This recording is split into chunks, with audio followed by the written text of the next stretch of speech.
우리 체인만 잘하면 된다. 이거는 이제 옛날 얘기고 앞으로는 다른 체인과 연결해서 살아남아야 합니다. 레이스 월렛은 에이다 공식 지갑입니다. 에이다 개발팀이 직접 만들었고 에이다 생태계 안에서 사용하는 지갑인데, 구체적으로는 랩핑이라는 기술을 통해서 비트코인을 에이다 체인 안으로 끌고 들어왔었는데, 혼자서가 아니라 함께 살아남는 시장을 준비하고 있어요. 앞으로 이런 방향이 메가 트렌드가 될 가능성이 있다고 보는 거죠. 이번 통합의 가장 큰 변화는 XRP가 중앙화 거래소 의존도를 낮추게 된다는 겁니다. 요즘 크립토 시장 흐름이 어떤지 아시나요? 우리 체인만 잘하면 된다. 이거는 이제 옛날 얘기고 앞으로는 다른 체인과 연결해서 살아남아야 합니다. 그런 리플이 이번에 에이다와 통합을 통해 거래 기능을 크게 향상시킬 예정이라고 발표하면서 리플과 에이다 투자자들의 관심이 뜨거워졌습니다. 리플과 에이다가 통합을 추진하는 이유는 간단합니다. 바로 상호 운용성, 즉 서로 다른 블록체인 간의 자산을 더 쉽게 주고받을 수 있게 하려는 거예요. 리플은 원래 빠른 전송 속도와 낮은 수수료로 많이들 사용하셨겠지만 다른 체인과는 네이티브 연결이 부족했습니다. 왜냐면 XRP를 다른 체인 기반의 디파이, NFT 같은 서비스를 사용하려면 중간에 거래소를 거쳐서 갔어야 했거든요. 그래서 시간도 걸리고 수수료도 더 많이 들었지만 무엇보다 리스크가 컸습니다. 그런데 이번에 에이다와의 통합을 통해서 이런 문제를 바로잡으려고 한 발 더 나아갔습니다. 레이스 월렛 안에서 에이다와 XRP를 바로 주고받을 수 있게 되면서 복잡한 절차 없이 클릭 한두 번으로 끝날 수 있게 된 거죠. 레이스 월렛은 에이다 공식 지갑입니다. 에이다 개발팀이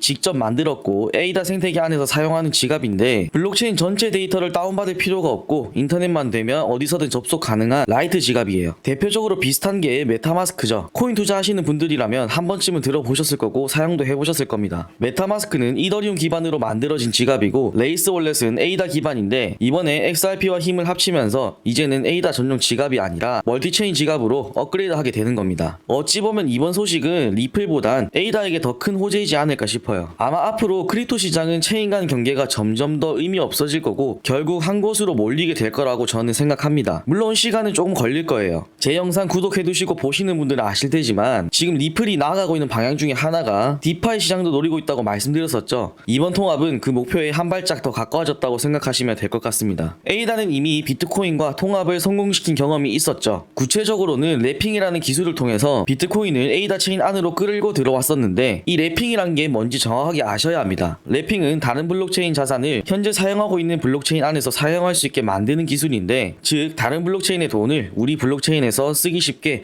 복사본을 만들어서 사용한다고 보시면 됩니다. 예를 들어 비트코인으로 설명하자면 진짜 비트코인을 금고에 넣어둡니다. 이건 보관한다는 말이죠. 그리고 비트코인 한 개를 맡겼다는 증명서를 발행합니다. 이 증명서를 가지고 에이다 체인에서 사용하는 거죠. 비트코인 자체는 비트코인 블록체인에 그대로 있지만 비트코인을 맡긴 증명서를 에이다 블록체인에서 사용 가능한 게 바로 랩핑인 거예요. 더 쉽게는 공항 면세점 보관증 같은 거라고 보시면 됩니다. 우리가 여행 갈 때 가방을 맡기면 보관증을 주죠. 가방은 보관소에 안전하게 보관될 거고 우리는 보관증만 들고 다니면 됩니다. 그러다가 필요할 때 보관증을 보여주고 다시 가방을 찾아올 수 있죠. 여기서 가방이 진짜 비트코인이라고 보시면 되고 보관증이 랩핑된 비트코인이라고 생각하시면 됩니다. 제 생각에는 이건 굉장히 상징적인 통합이었다고 생각합니다. 전통의 가치를 가진 비트코인과 새로운 기술을 가진 에이다가 손을 잡은 사례였기 때문이죠. 이번 리플과 에이다 통합도 똑같습니다. 기존 금융권에 익숙한 XRP가 스마트 컨트랙트와 디파이가 넘치는 에이다 생태계에 들어오는 거죠. 결국 서로의 약점을 보완하고 강점을 살리는 윈윈 전략이라고 볼 수 있습니다. 참고로 폴카닷도 비슷한 길을 가고 있습니다. 여러 체인을 하나의 네트워크로 연결하는 파라체인 구조를 통해 혼자서가 아니라 함께 살아남는 시장을 준비하고 있어요. 그래서 서두에도 말했듯이 앞으로 이런 방향이 메가 트렌드가 될 가능성이 있다고 보는 거죠. 그렇다면 리플과 에이다는 이번 통합을 통해 무엇을 얻으려고 할까요? 한마디로 확장입니다. 둘 다 더 넓은 시장을 잡으려는 거죠. 리플 입장에서는 그동안 XRP는 송금 쪽에서는 강했지만 디파이나 NFT 같은 신흥 시장에서는 존재감이 약했습니다. 따라서 이번 통합을 통해 XRP를 디파이 서비스 안에서도 자유롭게 쓸 수 있게 되면 송금용 코인이라는 좁은 이미지를 깨고 결제수단 이상의 확장성을 얻을 수 있게 되겠죠. 반대로 에이다 입장에서는 에이다만 가지고는 성장의 한계가 있었습니다. 그래서 XRP처럼 덩치가 크고 신뢰성 있는 자산을 땡겨와야 했는데, XRP가 에이다 블록체인 안으로 자연스럽게 흘러 들어오면 에이다 생태계 전체의 거래량,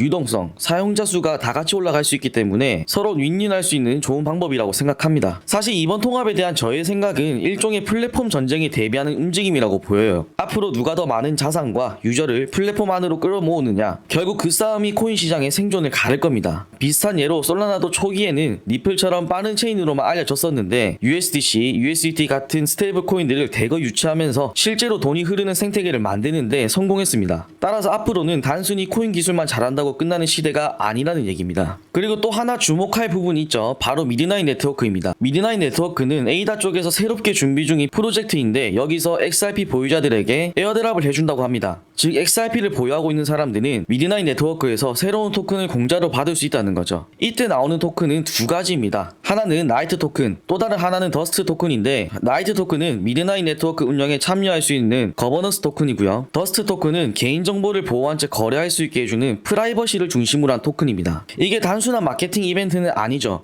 XRP 사용자들을 자연스럽게 에이다로 끌어오려는 전략인데 굉장히 영리한 수법입니다. 비슷한 사례가 하나 있습니다. 유니스왑이 초기에 유니토큰을 에어드랍해서 사람들을 끌어모았었죠. 공짜로 받은 사람들이 결국 유니스왑 커뮤니티에 남게 되면서 현재 디파이 대표 플랫폼으로 자리 잡게 됐습니다. 이번 이벤트도 어쨌든 성공적인 사례로 남기 위해서는 앞으로 운영을 어떻게 잘 하냐가 관건이지 않을까 싶네요. 이번 통합의 가장 큰 변화는 XRP가 중앙화 거래소 의존도를 낮추게 된다는 겁니다. 지금까지 XRP를 사고 팔려면 대부분 바이낸스나 코인베이스 같은 중앙화된 거래소를 이용해야 했습니다. 하지만 이번 통합으로 에이다의 공식 지갑인 레이스 월렛 안에서 에이다를 들고 있는 사람들이 바로 XRP를 사고 팔 수 있다고 말했죠. 즉 복잡하게 거래소에 돈을 보내고 다시 출금하고 할 필요 없이 지갑 안에서 몇 번만 클릭하면 바로 거래가 끝나는 겁니다. 이게 단순히 편해졌다는 점이 중요한 게 아니라 앞으로 암호화폐 시장은 규제가 점점 더 심해질 가능성이 높아요. SEC와 소송은 중단되었지만 최근에 오리건주에서도 태클을 걸었고 이런 일들이 계속해서 발생 가능합니다. 뭐 한국만 보더라도 해외 거래소에 대한 규제가 빡빡하잖아요. 점점 거래소들이 신규 가입, 출금 같은 걸 더 빡빡하게 만들 겁니다. 만약 그렇게 되면 거래소를 쓰는 게 점점 불편해질 거고 사람들은 자연스럽게 중앙화된 거래소를 피하고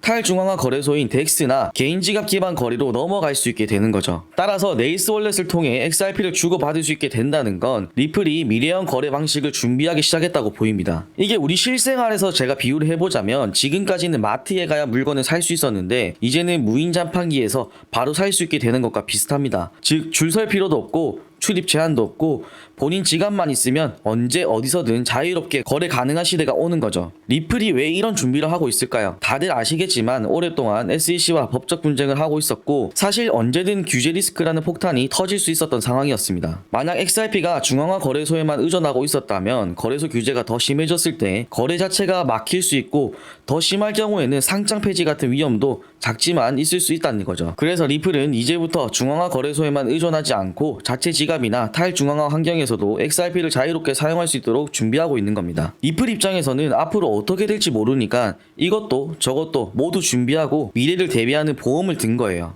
한 주를 시작하는 차트 흐름도 한번 체크해 보겠습니다. 지난주에 제가 이 수렴안에서 캔들이 놀 가능성이 높다고 알려드렸었는데 다행히 잘 맞게 흘러가줬습니다. 삼각 수렴안에서 횡보하다가 뚫어주는 방향으로 따라가시면 된다고 알려드렸었죠. 다행히 상승 흐름을 기대하고 있는 우리들에게는 좋은 방향으로 흘러가고 있습니다. 삼각 수렴 상단 돌파 후 지지까지 받아주고 상승이 나와주었기 때문에 꾸준히 우상향하는 흐름을 충분히 기대해 볼 수 있다고 생각합니다. 2.1달러 돌파 여부가 가장 중요했었는데 현재 이 구간을 뚫어주고 지지를 받아줬기 때문에 차트 흐름도 추세 전환을 정확하게 했다고 보여지고요. 위에서 내려오는 이 빨간 하락 추세까지는 우리가 기대하고 봐도 좋을 듯 싶습니다. 대략적인 가격은 2.4달러에서 2.5달러 정도 되겠네요. 큰 상승의 흐름으로 갈 수 있는 길이 하나씩 열리고 있다는 게 저는 느껴지는데 그게 당장 이번 주, 다음 주 이렇게 큰 상승이 나오겠다 생각이 들기보다는 시간은 조금 걸릴 거라고 생각합니다. 하지만 중요한 건 가면 크게 간다, 오래 걸릴 수 있겠다라는 생각을 하는 이유는 어쨌든 이 추세를 돌파해줘야 하는데 뚫어주고 나서도 이 선에 대한 리테스트를 하기 위해 단기적으로 내리는 흐름을 만들 거라고 생각합니다. 그렇기 때문에 본격적인 상승의 흐름은 어쨌든 이 하락 추세 돌파가 가장 중요하고 리테스트가 나와주기까지의 시간이 어느 정도는 소요될 거다 이렇게 알고 계시면 될 것 같습니다. 자, 여기까지 에이다와 리플의 통합 소식에 대한 내용 그리고 간단히 차트를 살펴보면서 향후 방향에 대해 정리해봤습니다.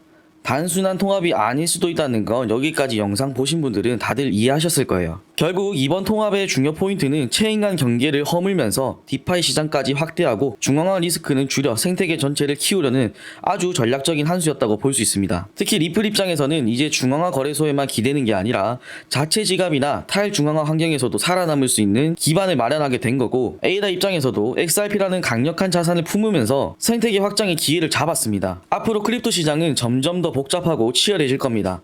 단순히 기술이 좋다고 유명하다고 살아남는 시대는 끝났고, 누가 더 많은 자산, 더 많은 유저를 끌어오느냐, 누가 더 빠르게 변화에 대응하느냐, 이게 진짜 승부를 가르게 될 겁니다.